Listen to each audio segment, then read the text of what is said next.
സൊസൈറ്റിയെ തന്നെ നശിപ്പിച്ച ഫംഗൽ ഇൻഫെക്ഷന്റെ കഥ പറയുന്ന ദ ലാസ്റ്റ് ഓഫ് അസ് എന്ന പോപ്പുലർ TV ഷോയിലെ ഒരു ഭാഗമാണിത്.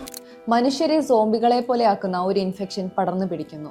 ഇൻസെക്റ്റുകളെ ബാധിക്കുന്ന കോർഡിസെപ്സ് എന്ന ഫംഗസ് മനുഷ്യനെ ബാധിച്ചാലുണ്ടാവുന്ന അവസ്ഥയാണ് സീരീസിൽ കാണിക്കുന്നത്. ശരിക്കും ഇത് പോസിബിൾ ആണോ? ഷോയിൽ കാണുന്നത് പോലെ ഇത് ഹ്യൂമൻസിന് ഹാംഫുൾ അല്ല. കാരണം കോർഡിസെപ്സിന് ഹ്യൂമൻ ബോഡിയിലെ ടെമ്പറേച്ചർ അതിജീവിക്കാനുള്ള കഴിവില്ല. എന്നാൽ ഇൻസെക്ട്സിനെ ബാധിക്കുന്നത് ഇതിന്റെ സ്പോർ ഉപയോഗിച്ചാണ്. ഉള്ളിൽ നിന്ന് സ്പോർ മുളയ്ക്കുകയും ഇത് പ്രാണിയുടെ ഉള്ളിലേക്ക് തുളച്ചു കയറി വളരുകയും ചെയ്യുന്നു. തുടർന്ന് ബ്രെയിൻ കൺട്രോളിലാക്കി ഏതെങ്കിലും ഉയർന്ന സ്ഥലത്തേക്ക് കയറാൻ പ്രേരിപ്പിക്കുകയും ചെയ്യും. അവിടെ നിന്ന് ആ പ്രാണികൾ മരിക്കുകയും അതിന്റെ ശരീരത്തിൽ നിന്ന് തണ്ട് വളർന്ന് സ്പോറുകൾ പുറത്തുവിടുകയും ചെയ്യും. അങ്ങനെ ഈ സൈക്കിൾ കണ്ടിന്യൂ ചെയ്താണ് ഇത് സ്പ്രെഡ് ആവുന്നത്.